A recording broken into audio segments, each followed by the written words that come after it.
Hello, how's it going? Thanks for joining in on video 2 of the 4-week video series about just no BS yoga and how we can incorporate yoga into our life, how we can use it as a resource to heal, whether it's a precautionary healing or an in-the-moment healing. There are all sorts of different things to talk about. So after you've been involved with week 1, which you should totally check out, which is about flows, vinyasa versus restorative, transitions, all that good stuff, leads really well into week 2, which is about what is anxiety, what are some breathing techniques to help combat when we feel anxiety coming on or when we're in the middle of a panic attack, and what are some yoga postures that will aid in combating those anxiety symptoms and feelings of fight or flight. We're needing to get away. So it'll be a really good video. And the first one feeds really well into this one because we've talked a little bit about what are some different postures, how do we flow, which is also incorporated into stuff you can do for anxiety. So thanks for joining in. It's gonna be wonderful. Anxiety is a huge thing. And I just want to start off by saying how anxiety, depression, stress, these are all things that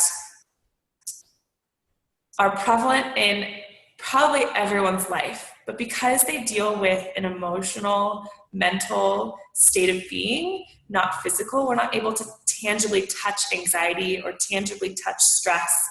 And so, right? So our society thinks that they're a weakness or that they don't exist or that we should just get over it or we're strong enough to handle anxiety and it's not real. If I don't see my broken foot, then it's not real pain, or it's not something we have to get through and heal the same way that we would a sprained ankle or a broken foot or something like that. So it is real, and there are real cures. There's real cures to get you away from having panic attacks. There's cures that will just keep you a little bit more healthy, even if you encounter anxiety all through your life and it's never going to change. It's just part of it. It's who we are. We learn how to combat it, right? So we like to use the word kind of combat more than cured because we are who we are. Like, we don't need to be cured. We don't need to be fixed, right? But how do we help aid in those experiences or those symptoms or those moments? How do we combat and work against those so it doesn't consume us? So it's a hard topic to talk about because people feel that it's weak. Any kind of mental ailment in our culture, people don't want to hear about. They don't want to know. So let's talk about it, right? Let's push away the bullshit of anxiety, and it does exist, it is real, and there are real things you can do to help. A lot of things do include Western medicine, which is great. Anxiety has a lot to do physiologically with the body, neurotransmitters, chemicals, hormones. So there are a lot of different things in a medicinal sense that can help that. There are things that are not medicinal. So today we're going to be talking about, like I said, a couple of breathing techniques and a couple of postures that can help combat anxiety. There are, again, so many more things you can do, especially in the realm of yoga or Ayurveda, which deals with food or oils, chanting, all sorts of different stuff that can also help. Music that can also help calm down the body and the mind and reset. Today, again, we're just going to focus on a couple of breathing and a couple of postures. So before we start, I want to just go over anxiety a little bit more. This video is really important to me. This topic is really important to me because, like probably every single other person in the world, I've experienced anxiety. And a lot of it roots back to being a kid. So we'll get a little bit more into the root of anxiety, where it kind of comes from in a minute. But for me in my life, as I was growing up, I was an overachiever. I wanted to get straight A's. I wanted to do as many things as possible. I wanted to be successful. I wanted to be the best at everything I did. And that, I think, grew a lot of things that made me stress out and freak out over things I didn't need to be freaked and stressed out about. So when I always joke around saying, even if I'm overwhelmed and stressed, I feel better than if I have free time. Because for the longest time, and still it's something I still work through, when I have free time, I feel like I should be doing something productive. I should be working. I should be working out. I should be cleaning my house.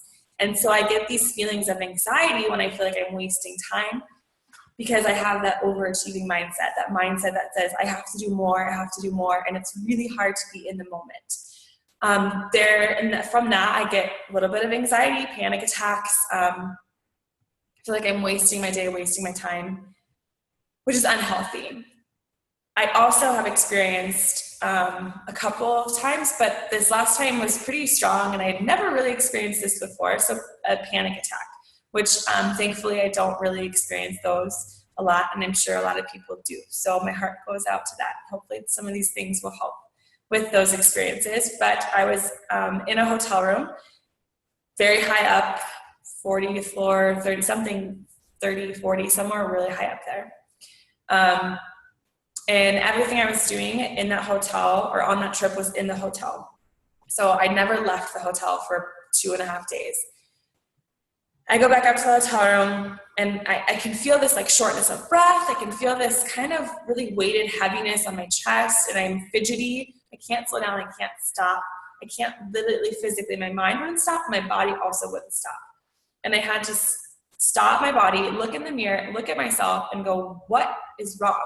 Why can you not focus? And I thought about a couple of different things that kind of worked my way down through my body. Like, okay, where am I here? Am I not saying something I need to say? Is my heart somewhere weird? Is my, something along the chakra system? What's off? And I got down to the base and I went, I need to breathe air. And then I realized I can't open the windows in this hotel room. And I instantly almost started crying because I realized I'm having a panic attack. I can feel it now. Come on. Whew. This is a panic attack. This is an anxiety attack. I cannot get out. I cannot free myself from where I am. And my survival is at risk. I don't feel safe. I can't get out. I can't breathe. I can't open the window. So I figured out what it was, which was important and helpful because I was able to then combat it, right? Instead of just having a panic attack and not knowing where it was coming from, not knowing what to do about it, I was able to sit back, say, I know why I'm having this panic attack, and that's not true. I can get out. It's going to be okay. So I made myself stay in the hotel room for 20 minutes, calmed my breath, calmed my breathing, and when I was calm, I decided, okay, now I'm going to go outside, breathe, and I walked around for an hour. So it's stressful, right, to go through those experiences where we don't really know why a panic attack hits us or anxiety hits us. And there's a few reasons for that. So anxiety is different than depression, right? Anxiety is this form of fight or flight, this fear, this struggle, this stress that arises. And in depression, you can also feel those things in anxiety, but it's more of a sadness, a darkness, a helplessness. So just to kind of clear up that a little bit, they kind of work hand in hand because one feeds into the other. So if you are feeling anxiety can lead to this depression because you feel helpless in the situation and the stress level is so high, you don't know how to basically break that mold and step out, right? You feel stuck. So that can tumble into depression, where also depression can lead into these symptoms of anxiety where you feel so low, you feel so down, which then causes this stress of I'm not doing enough, I'm not getting anywhere, I'm panicky because I don't know what to put forward. So just a little bit of clarification. Today we're just specifically going to focus on that anxiety, kind of more of that panic level. I feel that my heart racing kind of thing come on. So what is anxiety? So anxiety is brought on by when the neurotransmitters in the brain react to different things. So the biggest part of it is that when you start feeling stressed, when you start being overwhelmed and having those emotions or those feelings, our cortisol levels kick in. So our cortisol is released by our adrenal gland. The adrenal gland releases cortisol, our adrenaline spikes, our cortisol spikes. Cortisol does a lot of different stuff, but for this purpose, cortisol increases it's our stress hormone. So our stress hormone is released in way too much form of what we need in the moment, which kicks in our fight or flight, which also shortens our breath, raises our blood pressure, and increases our heart rate, right? So cortisol kicks in, our breath starts to shorten and we start breathing here, right? Our shoulders, we can't literally let go of this part of our body because all our breath is coming from here. With that, we engage our fight or flight. So because the cortisol spikes, we're in a situation where maybe we don't need to fight or fight, the stress hormone is released, making us think this is a situation where I either need to run away or fight. Like me being in this hotel room, my initial reaction was, I need to get out. I need to run away. I need to get out. So there are ways to bring down the cortisol levels, re-engage the breath, and feel grounded again. So when we feel that fight or flight, we feel, like I said, kind of right here. We're only breathing with this capacity of our body, which if we only have this much to breathe, how are we ever going to bring it all the way back down, right? If we're only breathing with this much of our breath, this good capacity, whew, that's scary, right? There's so much more. There's this whole belly, right, that we have to breathe with. So the way I like to think about anxiety, and in this situation, how we can work through it in terms of yoga and breath, is through the chakra system. So when we feel those panic attacks, when we feel that anxiety, we feel a loss of stability. So if we're talking about the chakra system, we're referencing and we're talking to our root chakra, right?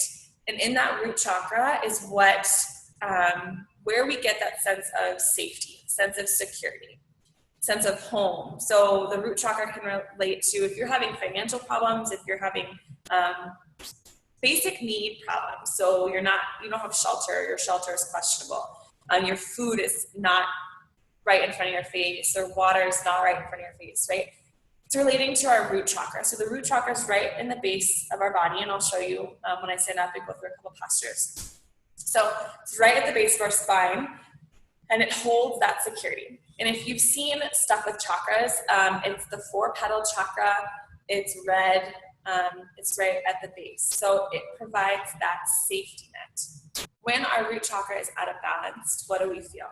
We feel insecure, we feel vulnerable, we feel defensive, resistance.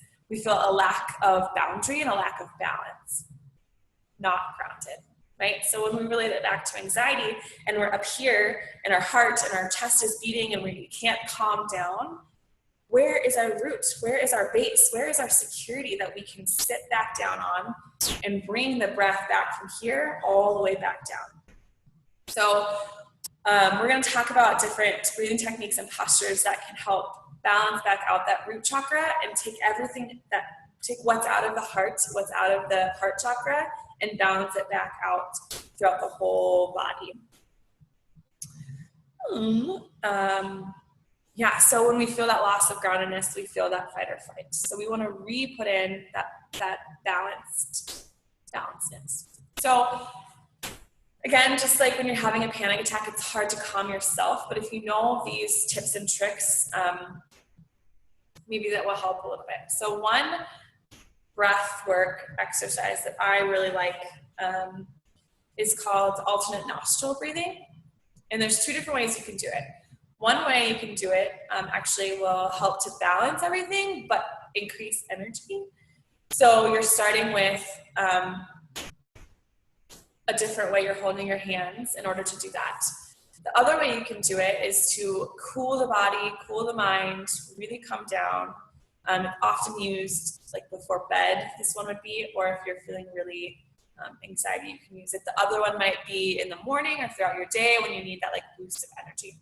So the reason that there's 2 different ways you can do it is because there's 2 different sides of our body, right? Our right side and our left side. Our right side is related to the sun side. So the power, the energy, the forcefulness, the life.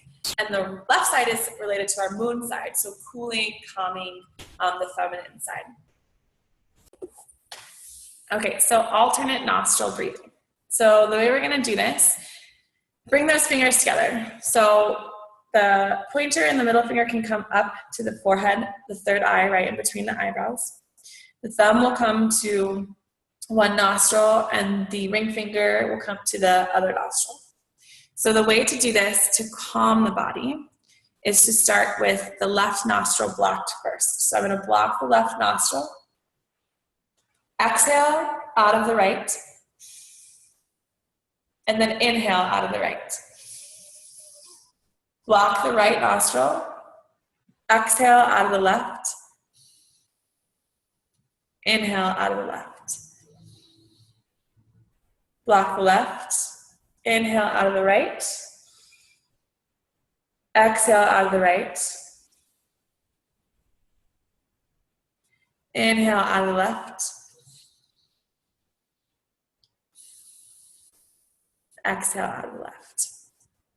And then you would just keep going for 3 minutes, 4 minutes, wherever you feel that you need to rest or that you are calmed down and relaxed. And then you would stop the breathing by exhaling on the left side. So we just did alternate nostril breathing. So we're breathing in through one side, or out through one side, in through one side, blocking, breathing out through the other side, in through the other side, blocking, out and in, blocking, out and in. Another way you can breathe to kind of calm the body, calm the mind, is just by practicing some deep belly breathing. So you can you can do this sitting in Sukhasana, which is easy posture, which I will show you in just a few minutes. You can do it in Shavasana. You can do it in really any way that makes you feel safe and grounded. And a good way to do that is to be seated, because either your base, your root is literally on the earth, it's literally grounded, or your whole body is rooted. So that's really important. So the way you would do deep belly breathing is you can bring both hands to your belly, one to your heart, one to your belly. Another way, a mudra you can use, or a couple. One is to place one hand out and the other hand on the inner thigh if you're sitting, in a way that just symbolizes like keeping out all the things that aren't going to help you and being rooted and grounded in the things that will help you. Another one that I really like to use is called Anjali Mudra, which is just hands to heart center. So if you've ever taken a class and somebody says hands to heart center, this is Anjali Mudra, prayer pose, prayer hands. Right, so this can be grounding in a way too, where you're pushing your hands together, you're drawing the shoulders back, and you just begin to breathe. Deep belly breathing can be hard when you're freaking out a little bit or having a little bit of that anxiety, because you have to really focus on the breath. And when we don't want to, when we're having those symptoms, we don't want to focus on the breath. So the other thing to remember if you're having some symptoms of anxiety is to exhale. Because if we're in that fight or flight mode, all we're doing is, right, we're inhaling. And we can't slow the breath down or calm down because all we're doing is inhaling. We forget that there's a, right? So we have to slow it down and breathe and exhale. So we forget about the exhale. So when you're deep belly breathing, we want to try to make the breaths as circular as possible. And the way to do that is to count the inhales and count the exhales. And either make our exhales longer than our inhales or make them the same length. So you can count to 4, you can count to 5, you can start at 3 and like work your way deeper. But you start with the belly, breathe in deep. It's called 3-part belly, 3-part breath, right? So start with the belly, the abdomen, and breathe in really deep and let the air come up all the way out, right? So you're not just breathing with your chest, you're making that whole body breathe. That's another way to focus on some breath work that's maybe not as intricate, just a little bit to know exhale, right? So even if you're not in a space where you can like sit down, meditate, get away, and you just need to breathe, just working on taking those deep belly breaths and exhaling, right? So everyone says if you're experiencing symptoms of anxiety, everyone says to breathe. Well, yeah, breathe. Okay. Exhale. Exhale. Exhale. It's just as important as that inhale, right? The exhale and deep belly breathing or like really focused breathing will also help to carry more oxygen throughout the whole body, which will also help to decrease the amount of gas that gets into the blood cells and the breath, which can help to also calm the nervous systems and really make it easier to calm down. One other thing I did forget to mention about anxiety. So when you hit anxiety and you hit the fight or flight mode, your cortisol gets released. Another like physiological thing to think about is your vagus nerve is engaged and activated. And your vagus nerve is one of the biggest nerves in your whole body. It deals with the parasympathetic nervous system, so the heart, the lungs, and the digestive tract. It's one of those things that when you can release the vagus nerve and you can get the vagus nerve to calm down, you can slow the heart rate, you can lower the blood pressure, and actually lower your cortisol levels. So a good way to do that is to get more oxygen into the blood, get more oxygen into the body, and get rid of those bad gases and lower those cortisol levels. So the next thing I want to get into also is some postures to help combat anxiety. For myself, I love to flow. I love to sweat, and I love to breathe. So when I'm feeling stressed or like I don't know what foot to put forward or what's going to happen next, I like to flow. I like to do some sun salutations, which also helps control my breathing. So if I don't know where I'm going, what I'm doing next, I'm on the verge of having a little meltdown or panic attack, I usually try to just hop wherever I am onto some space that I can move and flow through some sun salutations. So last week we talked about sun salutations. They focus a lot on the inhales and exhales, which in a rhythmic pattern and in specific movements. So just that gets my breath to really engage in those exhales, because I'm having to inhale and exhale, right? It's not just something that I can get stuck and forget about those exhales. So like we talked about last week, standing strong in Tadasana for your sun salutation, feet hip distance apart, sweeping the arms up overhead, inhaling, sweeping up, exhale, fold forward. Inhale, coming to that halfway spot, so your spine and your pelvis reconnect in your one line between your sits bones and the top of your head. Exhale, release, plant the palms, step the feet back into a high plank position. Check in with your high plank. Are your wrists underneath your elbows, underneath your shoulders? We call it stacked. Right, your heels are pushing through to the back wall, top of the head pushes forward, and shoulder blades are engaged and locked, engaged down the spine, right? They're not coming forward. So your shoulder blades are rolled back, they're engaged, and your inner thighs are activated, so they're squeezing together. So you can do a couple modifications in your sun salutation. You can drop the knees to the earth and then lower the whole belly, chest, chin. You can bring the elbows and lower them halfway, release all the way. You can lower halfway, flip the toes, and lift the heart, come into up dog. Anything that works for you. And then you would exhale, tuck the toes, send the hips high back to the wall behind you, coming into down dog. And then you could either keep flowing some more if you want, just through that up dog, down dog little sequence, or you would in down dog, inhale, look forward, bend the knees. Exhale, step the feet to the front of the mat. Inhale, halfway. Exhale, release. Inhale, sweep the arms all the way up overhead, and release. Exhale, release them back down to your sides. So we could flow through a whole salutation a couple of times, however many times it takes for you to really get that breath under control.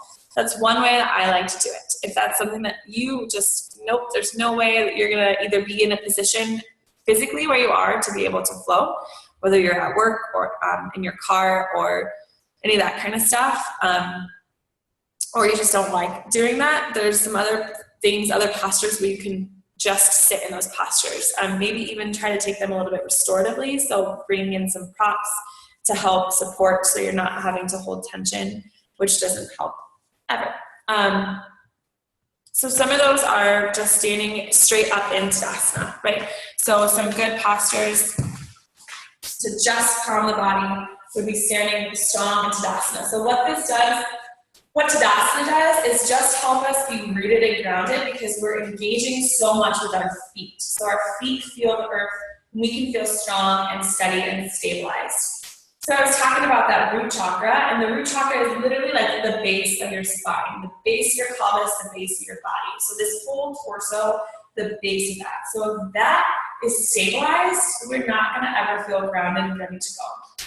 So Tadasana, you can stand hip distance apart, maybe a little bit more, right? All of the corners of the feet are rooted into the earth.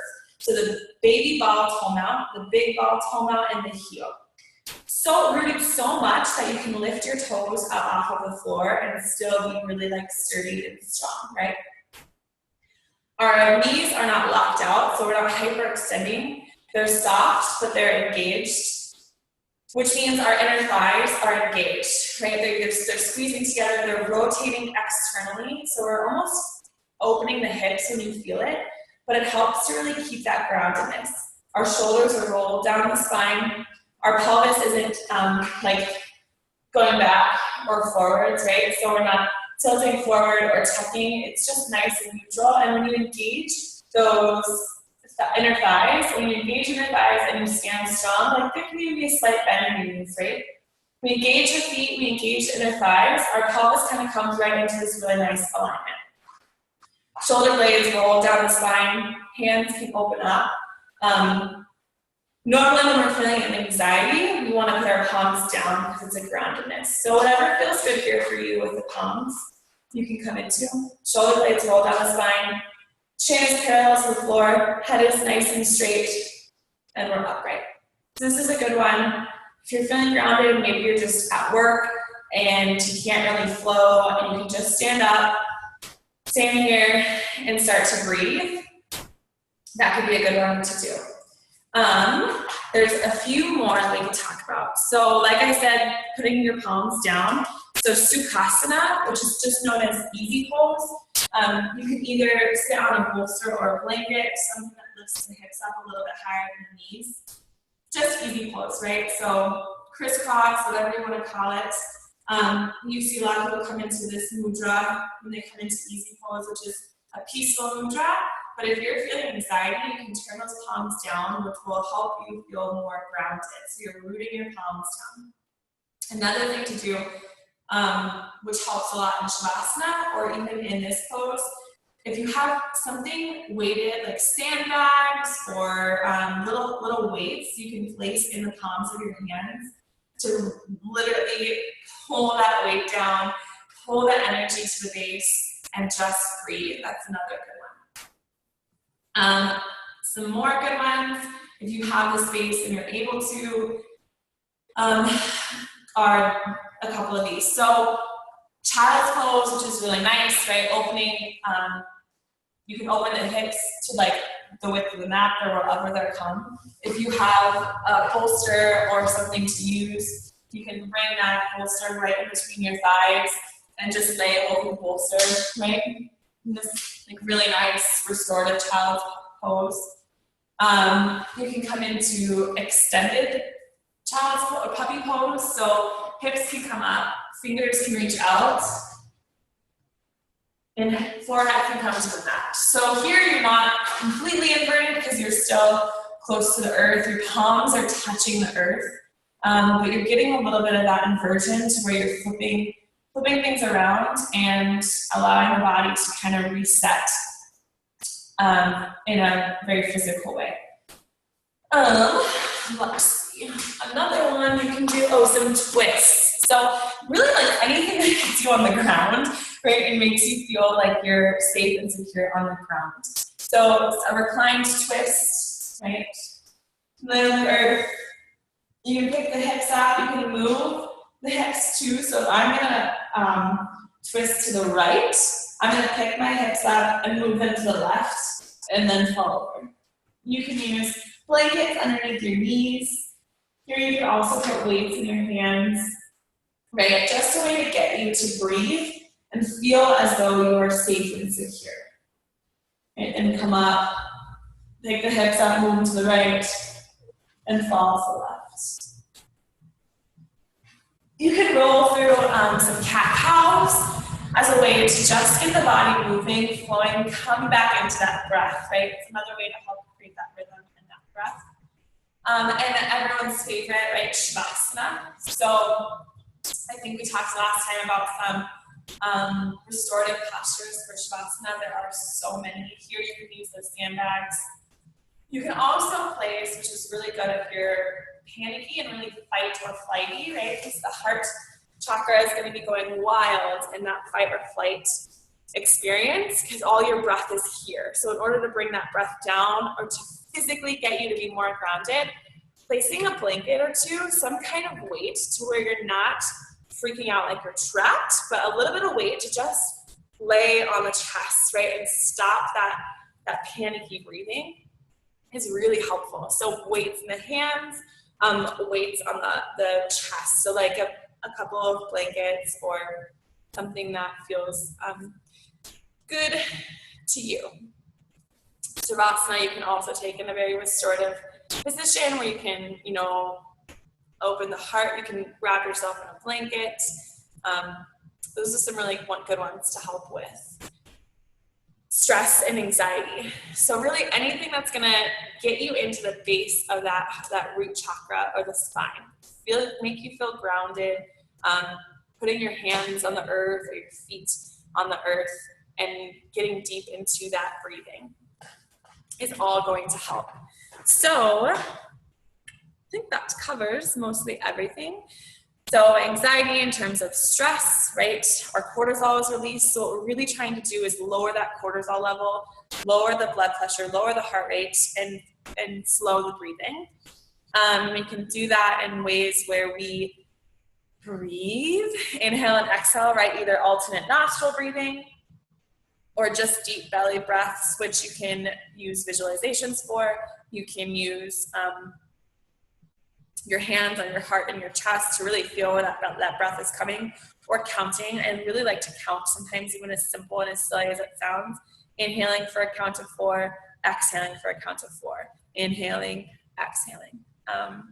Simple, but it works. And thinking about if we can bring the breath, if our breath is here and we deepen that breath, then our breath comes here. So we're way up here. The more we get deeper into that breath, then it comes here, then here, then here, then here, right? So that stress comes down. We're not going crazy in our head, we don't know which way to turn. Really get into that groundedness. And then we can work through some of those postures that help to also relieve the stress, anxiety, either to get us into a deeper breathing pattern, or that kind of work with even the digestive system, and the twist can help release that vagus nerve. Seated forward folds will also help, which I didn't touch on, but Paschimottanasana. So sitting on your sits bones, either on a blanket or a bolster if you want. Each come out wide, and they're grounded so much that if the earth is right here, I would be standing. Inhaling to come up, exhaling to fold forward. So really just getting the spine to work in another way. Again, we're not folding forward. You don't have to fold forward in a standing posture to where maybe that's too much going on, right? It's too energizing if you're maybe doing some flows that maybe that doesn't help you. This is seated. The root of your body is physically on the earth, which helps to physically feel grounded. So some of these things too you can do while you're driving, right? Even if you're just sitting with your palms on your knee while you're driving, or you're trying to breathe. Maybe you can pull over for a few seconds and do some alternate nostril breathing. Maybe you can do some seated twists if you're stuck in traffic, or you can pull over.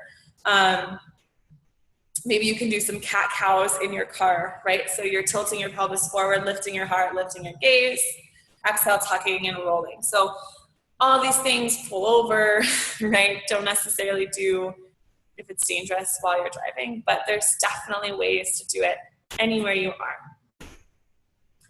I hope this helps. Again, there are so many things you can do to help combat anxiety, stress, panic attacks. You can chant.